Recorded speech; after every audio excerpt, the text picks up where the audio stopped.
So it's true that today we have a strong need for additional agility. We have very static infrastructures that need to move partially in the cloud or fully into the cloud, and all of this adds some complexity. And of course, there is a bright side, which is the capability to adapt very quickly to the needs of specific type of customers or services. But on the downside, you have some risks. The fact that, for example, a kind of small issue that can look non-problematic might, in the background, generate some instabilities that can go unnoticed. And that's something that's very difficult to track, and that you cannot track without tools like AI, which are actually the ones who can detect patterns and define where issues will actually arise, where someone without the full set of information would not be able to detect that.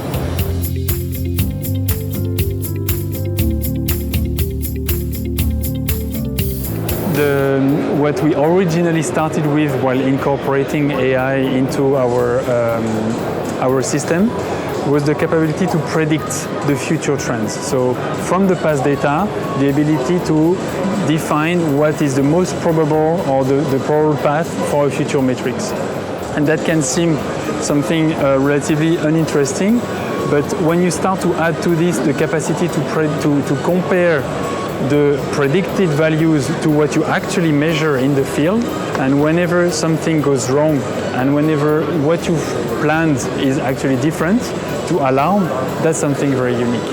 And so we started to incorporate all of this, which we call it behavioral anomaly detection or proactive gap detection.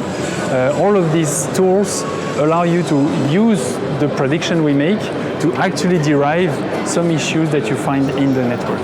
And that's something that's really, really advanced. And now we can bring it into what we call incident detection, where data miner detects patterns, define, hey, this seems to be a rain fade, this seems to be a network congestion, and you can tag this as an incident, and data miner will be able to group all of the related alarms and define this as one single incident. So decluttering a lot of all of the information you would get from your network and specifically focusing on some of the incidents that you face.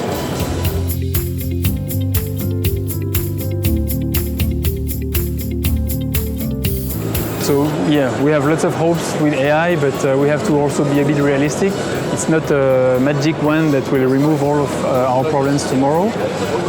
We have built the AI in the system so that it supports whatever decisions you have to make. So we call this augmented operation.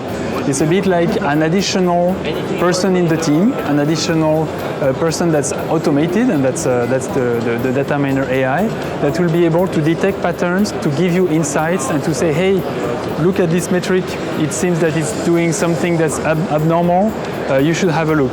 But definitely a human is needed here to actually make the decision and to actually take actions. It will just be more informed and do more informed decisions.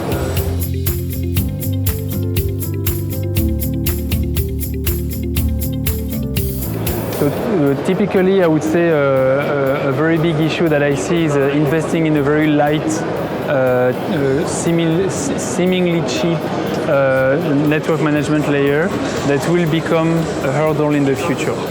When you start to invest into platforms that can manage thousands or hundreds of thousands of equipment, you need to be geared for the future.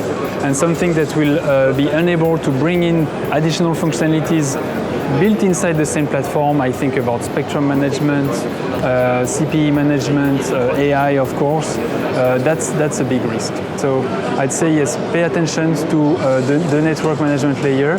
It's becoming de facto a must in order to be successful today.